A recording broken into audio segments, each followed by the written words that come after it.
OK. Stop me if you've heard this before.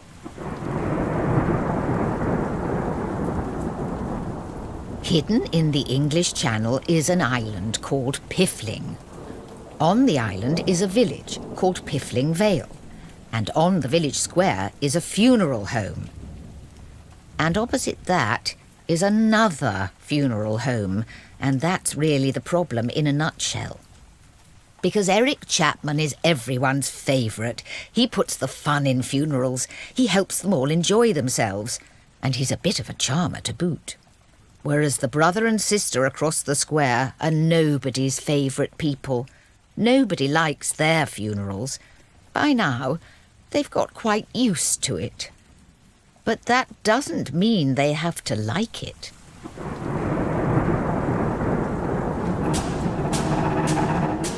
Wooden Overcoats by David K. Barnes.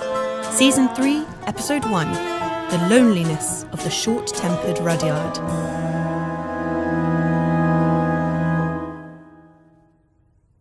I'm a writer by trade, the first mouse to pen a Sunday Times bestseller, not once but twice.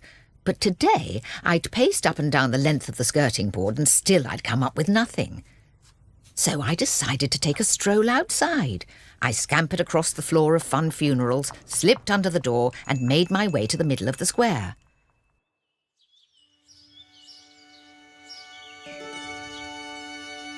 The sun would be setting shortly. Rudyard would be coming home from a funeral. I'd listen out for what had happened. Humans can be good value. So I settled back against a tree and waited and relaxed. The end of another ordinary day in Piffling Vale.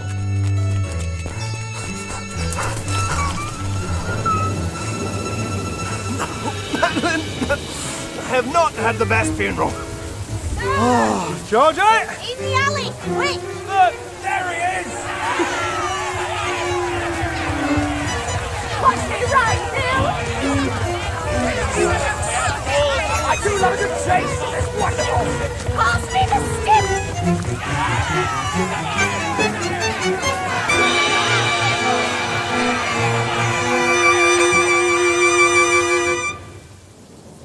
I was getting too old for this.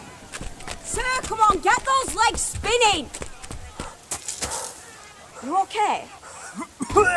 Great, now we haven't got time. Here's your dustbin, I suggest you get comfy. Oh, I am not hiding in that. He'll be around here somewhere. Tear out his tonsils! Okay, get the lid off, get the lid off. Sir, shut it. Hey, fellas! He went that way! Thanks, Georgie!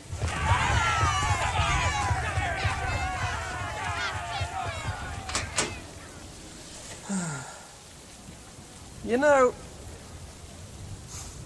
people can be so difficult. Oh, wait, they're coming back. Ah! Georgie? Would you like to go and have some strawberries? Yeah. I would, thanks, Georgie.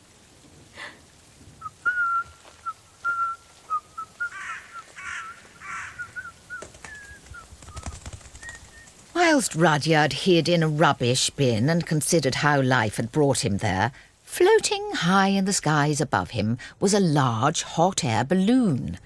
Within its basket stood two people without a care in the world between them, the infamous Lady Templar and Rudyard's funereal foe, Eric Chapman.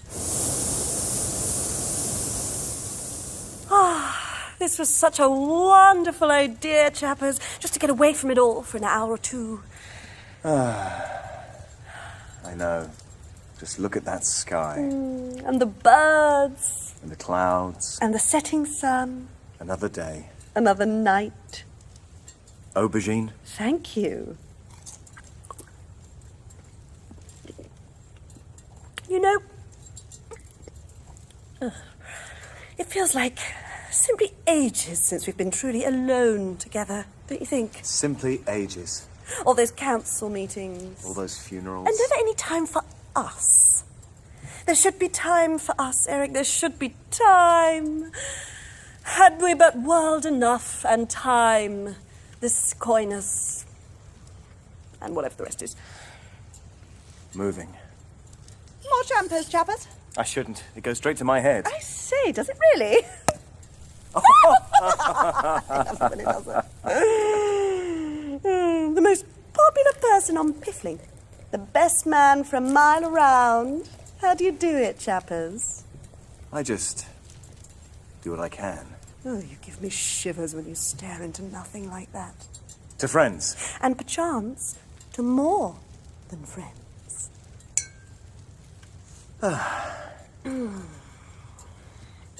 Eric? Mm-hmm. Can you do me a funeral for nothing? Sorry? A funeral, could I get it, free? Gratis. On the house. Oh. Why? My aunts died. Don't ask me which one, it's so hard to keep count. But they all asked if I knew you, and I do. So I'm asking because they're very excited, do you see? I see. So how about it? Quick funeral, no charge, just between ourselves. It'd get you exposure. I'd rather not. What? I mean, it wouldn't be fair, would it? To my other clients. No, but then they don't have what we have. Do they?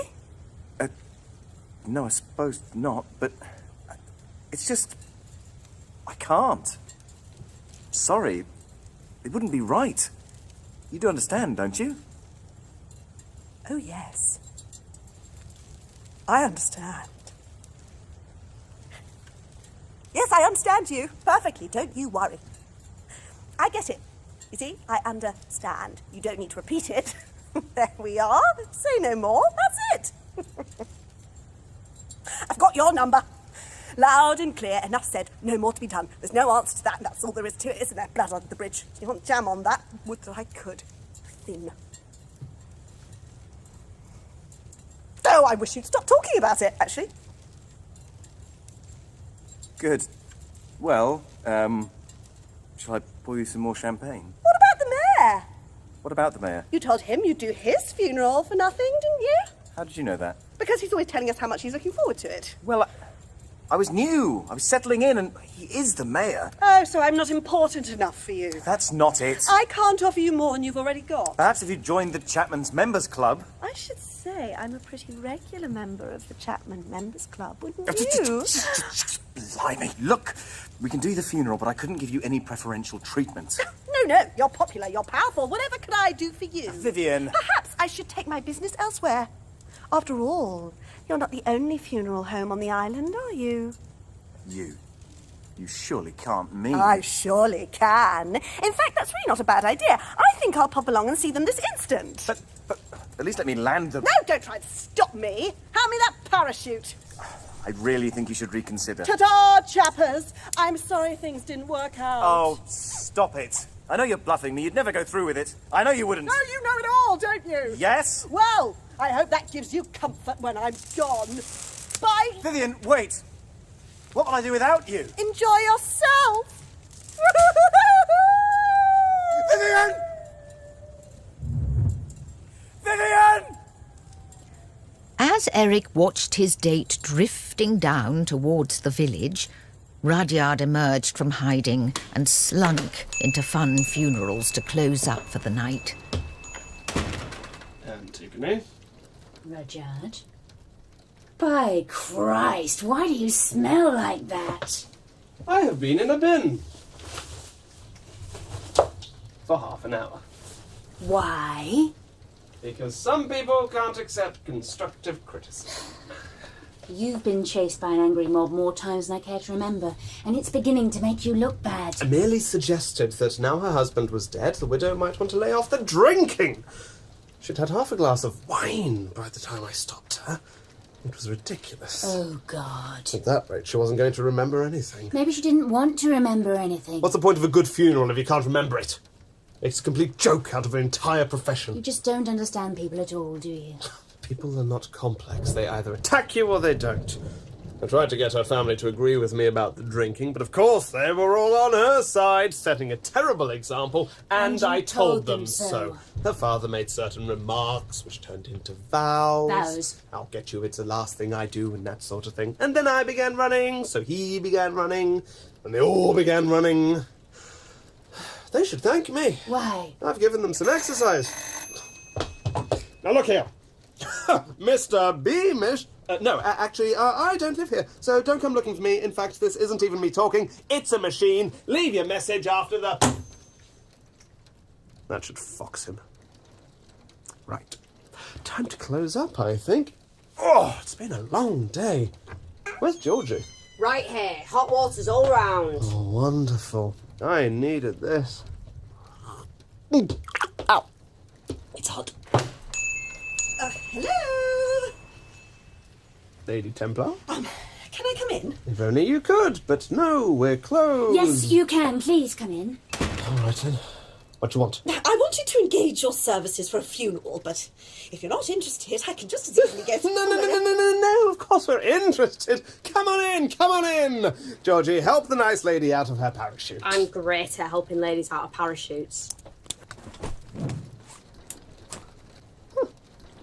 Forgive my reticence, Lady Templar. It's been a most trying evening. You're not alone there. I bet you've not been sitting in a bin for half an hour. No. My sister does say some things, Lady Templar. Such a pity she can't stay long. Yes, I can. I live here. Why don't you move? You before me. Over my dead body. Okay, guys. Client. Yes, so you'd like to book a funeral with us? I'd certainly like to book a funeral with someone.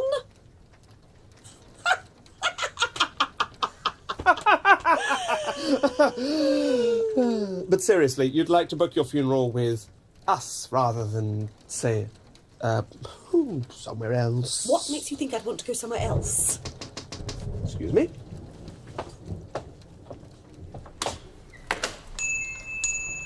Yes? Evening, Rudyard. Is Lady Templar in there with you? Yes, she is. Oh, well... I'm so sorry, Lady Templar. You were saying? Wait a second. What's going on? Nothing's going on. What are you talking about? Just you being in here and Eric outside kind of seems like something's going on. Is this a wind-up? No, it's not a wind-up. One of my aunts has died and... I need a funeral. Yes, emotional. I've seen people like this before. It happens when someone dies. Oh, shut up, Rudyard. Georgie, get her a chair. We don't have one. Then clear some space on the counter. Would you like to sit on the counter, Lady Templar? No. I shall be strong. Then perhaps I could ask you a few easy questions, like, what was your aunt's name? The dead one? Yes. I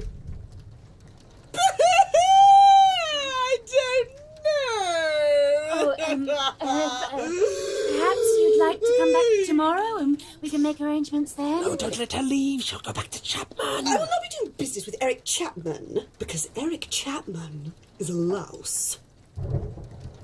Well, yes, I've always thought so.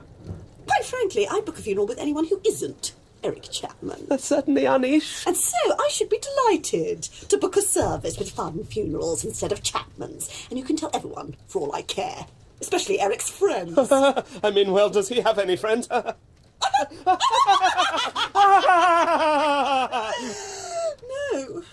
well, he doesn't really. He actually told me once, on the Ferris wheel. I didn't know he had a Ferris wheel. We do now. He had it built for us. Stop it, Vivian. Stop it, Vivian. What? I shall be back here bright and early tomorrow morning. And remember, tell your friends. We haven't got any of those either. Georgie! Ta-ta! Hello, Vivian. Good night, Mr. Chapman. Oh. Yes. Understood. Good night, everyone. Enjoy the...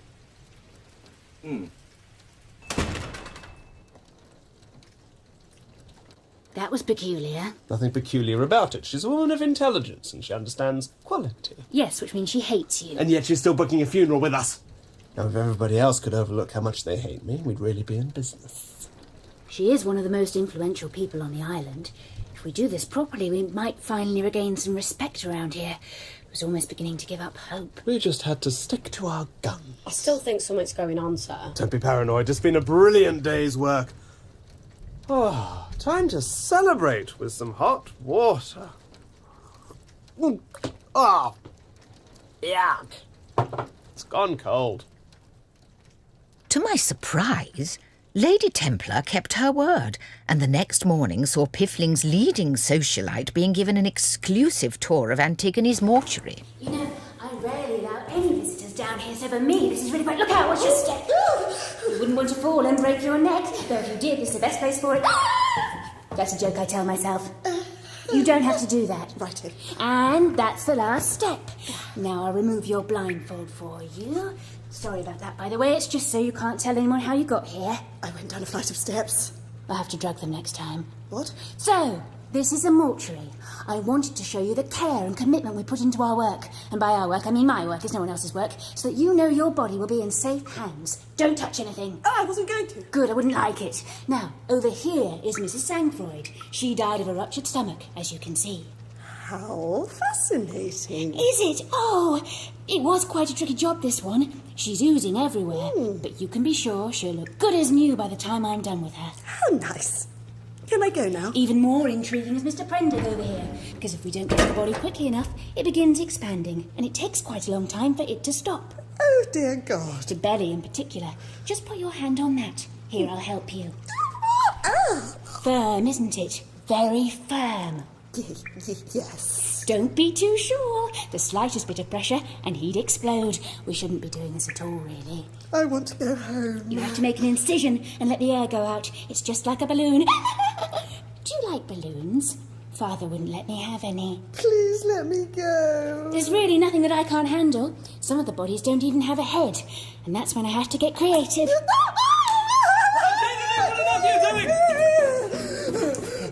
I must apologise for my sister, Lady Templar. She's still getting used to the concept of people. Look, go away. I'm trying to impress her. I want respect. I want prestige. I want people to know I exist. I said don't touch anything. Nobody wants to see this. But it's interesting. There, Lady Templar. Just get your breath back. Lean on something. There you go. No, not Mr. Prendick. Damn it, Antigone. I told her not to touch things. It's basic health and safety. Come along, Lady Templar. Let's get up the stairs and out into the light. I thought we might go and choose the flowers for the funeral. You like flowers, don't you? It's all over me. That's the spirit. Lovely, fresh flowers. Nothing too expensive. Have you left your bracelet, Mr. Prendick?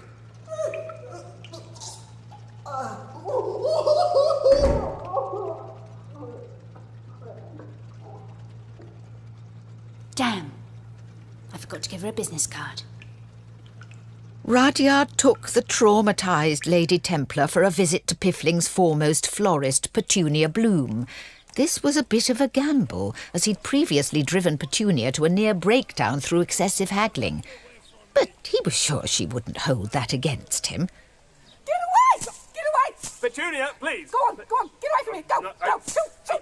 You only want the flowers. One step closer and I'll stick these thistles up your trellis. You hear me, you time-wasting maniac? Do excuse her, Lady Templar. She's a bit of a card. Yes. Shoot! Petunia! Yeah, let's try and settle this like civilized adults. Stop this! No! You sure can pick 'em, Vivian. Why, hello there. Eric. Crikey, it's a war zone around here. What happened? Well, Rudyard. Oh, that makes sense. Looking after you well, are they? Yes. Good. They're dedicated. Yes, they are. Very. I saw their mortuary this morning. Blimey. You are privileged. What's it like? Oh, you know, their bodies and stuff. Well, so long as you're happy with them. Yes. Listen, I can't keep doing this. Doing what? There's still time to call it off. I'd be happy to take on your aunt's funeral. You know that. Oh, you're sure of yourself, aren't you? Hang on a second. Petunia, how are things? Mr. Chapman, is that you? Oh my, what must you think of me? All this fracas. I'm sure anyone would have done the same. Hey! It's just people like that Rudyard over there. Look at him. They make me go quite potty, Mr. Chapman.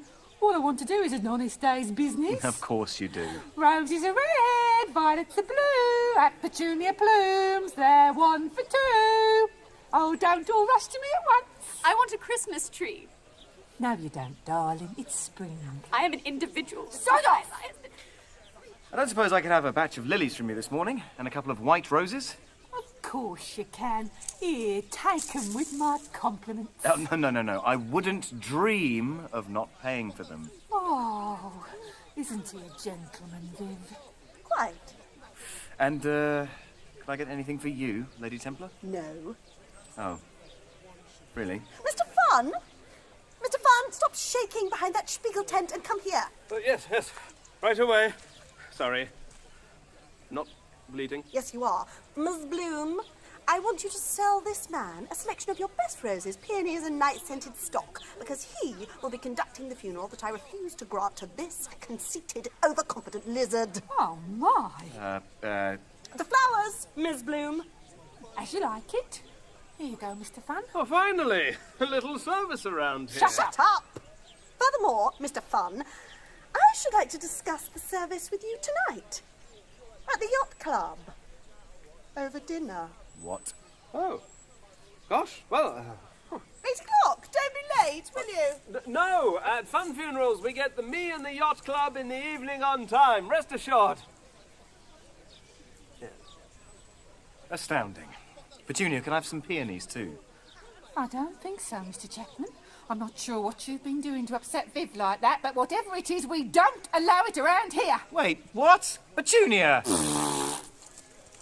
Well, how'd you like that? Very much, as it happens. See you around, Chapman. Not if I see you first, Rudyard. This sounded vaguely threatening, and I scurried after Rudyard to warn him. However, a dinner invitation from one of Piffling's most influential residents had made him confident, and by the evening, when he was dressing for dinner, he was in no mood to listen to anybody about anything. It's a trap! It's not a trap, it's dinner. Food in a trap. It's called bait, you idiot. That's the cheese and you're the mouse. Apologise to Madeleine. Where's my bow tie? Here you go.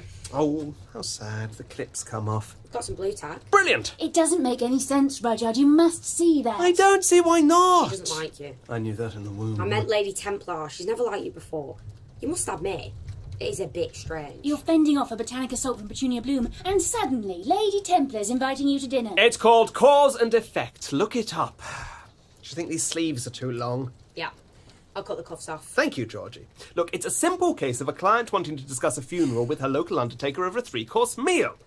It happens all the time. Are you sure this isn't a tax scam? Yes. I mean, it could be. We haven't seen a body yet. She's right. Where is it? We'll get it when we need it. Don't be impatient. You've got other bodies to work on. I want a new one. No. Maybe she's stalling for time. Was Eric there when she made her invitation? Yes, and you should have seen the look on his face. Was it like this?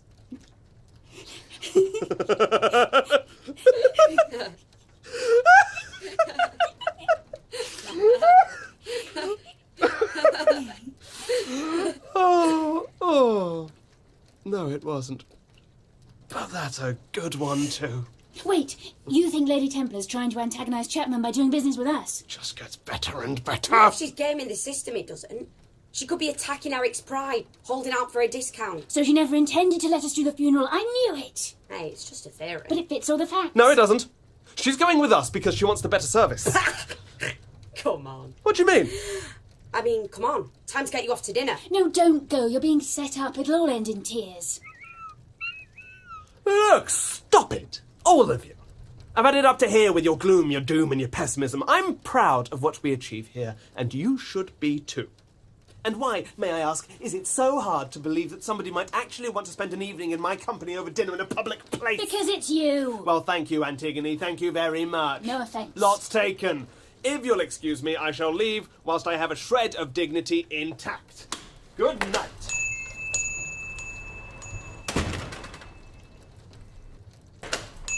Trousers! Here you go, sir. Thank you. I must admit to feeling sorry for the poor man, being confronted with fully justified scepticism.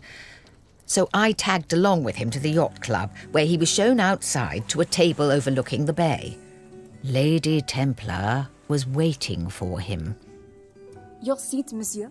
Ah, merci, Beaujolais. Would monsieur like to order a drink? Yes. How hot does your water get here? Oh, he'll have the Dom Perignon with me. I don't drink. You will now. Thank you. Oui, madame. Why was the waitress looking at you like that? Like what? She was scowling. Ah, my sister got banned from here. These sorts of places can hold the most ludicrous grudges. Why was she banned? Accessory to murder. Can we eat that bread? Enjoy. I must say, it's an honour to be invited here tonight. Yes, I'm sure it is. Too many of our clients don't take the time to socialise with their undertakers. After all, we've got feelings too. Exceptional. Yes. And the fact that such a person, like yourself, choosing fun funerals when you might prefer to... Well, may I say, we look forward to organising a brisk and efficient funeral for you in the days ahead. Yep, can't wait. Lady Templar, are you looking for somebody? Me? Oh, no, of course, no. Oh, there he is. Vivian! Quick, say something funny. I don't think I can. What?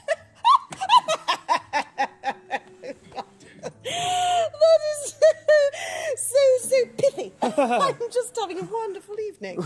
Well, this bread has been baked to perfection. Oh, hello, you two. Harry! Chapman! Balcony table. Nice one. Pleasant evening. Oh, it's much more than that, isn't it, Rudders? I can't imagine how, but if you say so, yes. Your Dom Perignon, madame? Oh, thank you. And we'll have quail's eggs, lobster, and millionaire shortbread. With diamonds! Splashing out, I see. Well, I've got something to celebrate, haven't I? Your aunt's death? No. I meant doing things differently. Taking the alternative option. Great. I might order some bubbly too. Oh, then why don't you join us for a spell? I'm sure Rudders won't mind. Yes, I will. I can't, really. I've got my own guest waiting. Well, then call her over, why don't you? Fair enough. Sid, we're over here. Right with you, Eric boy. Wait, what's happening? Sorry, I didn't say. I'm dining with Sid Marlowe tonight, talking over some adverts in Piffling Matters, you know. Oh, it just so happens you're here with a journalist. Yes, though I can't imagine there's a story here. Can you? I'm really looking forward to those quail's eggs. I watched from behind a mustard jar as the three were joined by Sidney Marlowe, waving his pint of lager with intense excitement. Oi, Eric. If you don't like poisson, they've also got fish. Good evening, Mr. Marlowe. Ah, what's your Templar? And Rudyard? God blimey. Here, I hope we're not interrupting anything. Yes. We're having dinner. Say no more, son, say no more. Oh, stop nudging me. Hang about. How come you two are having dinner together? There must be a story here. I can smell it. Your quail's eggs? Oh, that's what it was. I'll be off then. Oh, no, Mr. Marlowe, please sit down. I wish to make a statement for your newspaper. Are you sure about this? Is this a scoop? Please say it is. I'm dying for one of them. Petunia will be proper chuffed with me. Excuse me, Mr. Funn. Yes, what? We have a message for you. Oh, thank you. Rudyard, if you get this note, it means you're still at the restaurant, and I was wrong. You can do this. Signed, Antigone. P.S. If you muck this up, I won't even know where to begin, but for Oh, in the name of... Lady Templar, about the funeral. Oh, there's plenty of time for that after my interview. Mr. Chapman, Mr. Marlowe, do sit down. Real. Go on, budge up, Rudyard. Right. Let me get this down on the napkin. Further to the passing of an aunt of mine, who shall remain nameless, I have decided to arrange her funeral for next Monday with Funn Funerals. Next Monday with Chapman's. Got it. No, I said Funn Funerals. Oh, God, sorry. Let's try again. Monday with Chapman's. There, my mistake. Mr. Marlowe, I'm not booking my funeral with Chapman's. Ain't you? But it says so on the napkin. Yes, be that as it may, I am not booking with Chapman's. So who are you booking with then? That would be me. You? Yes. So do you work for Chapman's now? No, I'm still where I always have been. But that would mean she's booking with Funn funerals? Yes. But nearly everyone books with Chapman's, don't they? Well, she hasn't. No. Wait a sec. You, Lady Templar, are booking a funeral with him? Rudyard Funn of Funn Funerals, instead of him, Eric Chapman of Chapman's? Is that right? Yes. OK, right. But it says on the napkin... Oh, forget the napkin. Listen to my voice. I am booking with Funn Funerals. OK, let's say you're right, and I'm not saying you are. Oh, my God! I need to ask you. Here, can I have a quail's egg? Yes. Cheers. Why didn't you just... They're horrible. Try one. No, thank you. OK, I'll have yours then. Now, why didn't you ask Eric to do it for you? No offence, Rudyard. Well, Mr. Marlowe, Sydney, it's simply that She did. You did? What a twist! Well, yes. So what? It's called shopping around. It's simply that I'm not able to meet her requirements. And Funn Funerals is? I find that hard to believe. No offence, Rudyard. Yep, sure. Now, I know that people have said some very unkind things about Funn Funerals in the past. Including you, many times. Yes. I filled a page in the Piffling Matters Christmas Annual with the things you said against Funn Funerals. Yes, the point is that I've reconsidered the hasty words I may or may not have said in the past. I mean, here's the annual. No, I don't want it! And I now believe that Funn Funerals offers a unique service, yes, that has a great deal of charm, and that the team there do not deserve to be written off entirely. Thank you, Lady Templar. That's so kind. Nah, not buying it. No offence, Rudyard. But she just Hang said... about. Oh, I know. Are you bluffing? Is this a bluff? You're bluffing, ain't you? I think it's a bluff. Is it a bluff? It's not a bluff. It is a bluff. It is not a bluff. It is a bluff. Not a bluff. Is a bluff. Not a bluff. Is a bluff. Not a bluff. Is a bluff. Not a bluff. Is a bluff. I wouldn't need to bluff. You just give me the bloody freebie. What? You mean all this is because you expected a free funeral from Eric Chapman? Lady Templar. Oh, don't you look at me like that. I am broke. You hear me? Flat out broke. And that fact should leave this table. Vivian, if you'd simply told me that, Oh, then... shut it, it's my git. Let me tell you, Mr. Marlowe, Eric Chapman is a preeming egomaniac. Now, wait a minute. I don't think anyone's come out of this looking good. Oh, except me, maybe. Is there anything the matter at this table? No, go away. Actually, could I get some cheese for Madeleine? Who's Madeleine? Yes, madame. There's a mouse on our table. Oh, I shall kill it with my bare hands, madame. No, she's a friend! Your friend is a mouse. Yes, and sometimes she does our accounts. Oh, that's it. I've had it out to here with all of you. But Vivian... But nothing. I'm not hiring Funn Funerals, and I'm not hiring you. I shall be taking my business to Jersey. Oh, but nobody's ever been there and lived. Yes, they have, actually. And I'll get a better deal there, too. And as for you, Eric, well, it was nice while it lasted. I see. Right. Sid, if you want me, I'll be in the bar. The rest of you, enjoy it. Oh, good night. Oi, Eric, wait a tick. Stop right there, Mr. Marlowe. You're not taking this story anywhere. I am a journalist, Lady Templar, and I cannot allow you to impede a story in the public interest. You can have this bread if you burn the napkin. I'm doing it.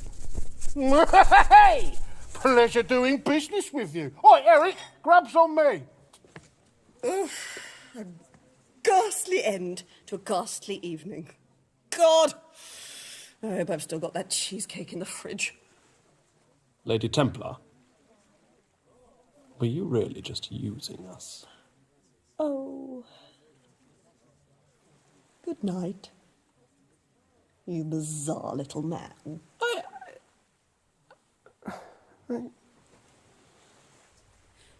Your lobster, monsieur, and your shortbread, and your cheese.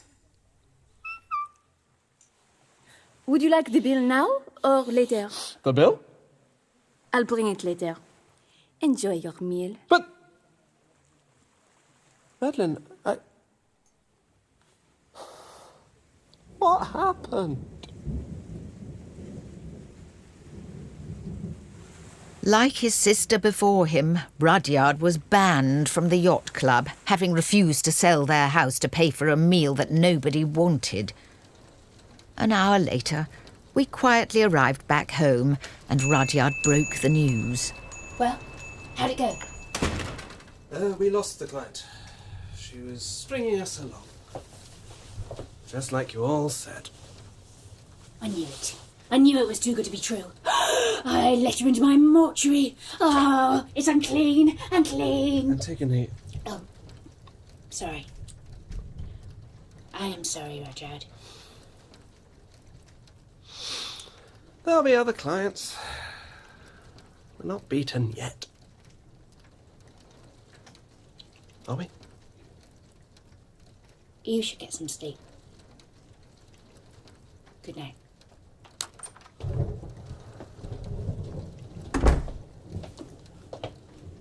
Hey. Georgie, what are you still doing here? You should have gone home hours ago. Nah, thought I'd wait around, see how you got on. You knew it'd end badly, didn't you? I still hoped it wouldn't. You okay? I wish we could be taken seriously.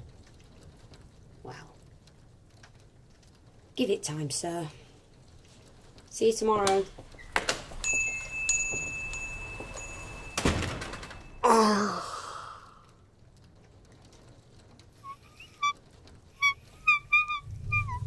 What is it, Madeleine? The millionaire's shortbread. Didn't see you sneak that out. I'd love to. I'll get us some plates. And so we ate some shortbread together. And, to be honest, it was really quite nice.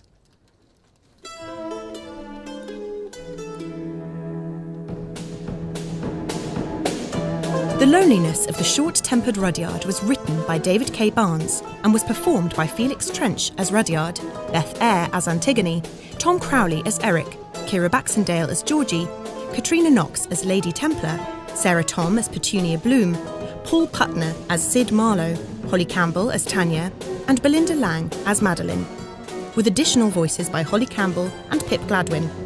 Original music composed by James Whittle. The programme was recorded at the Artspace Studios and was produced and directed by Andy Goddard and John Wakefield.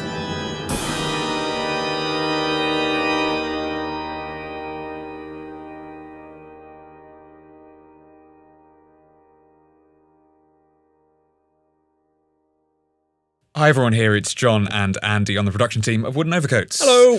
Obviously, we're back for season 3, which is very exciting. I really hope you enjoyed the first episode.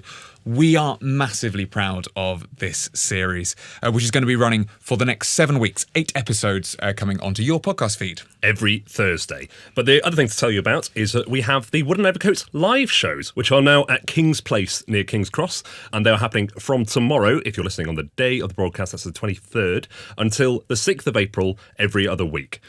You can find out more information about that on woodenovercoats.com/listings. And they're absolutely fantastic shows because not only do you hear a show that's gone out on the feed already perform live, but you also get to hear the next episode that nobody else in the world has yet heard. So it's a fantastic, fantastic event.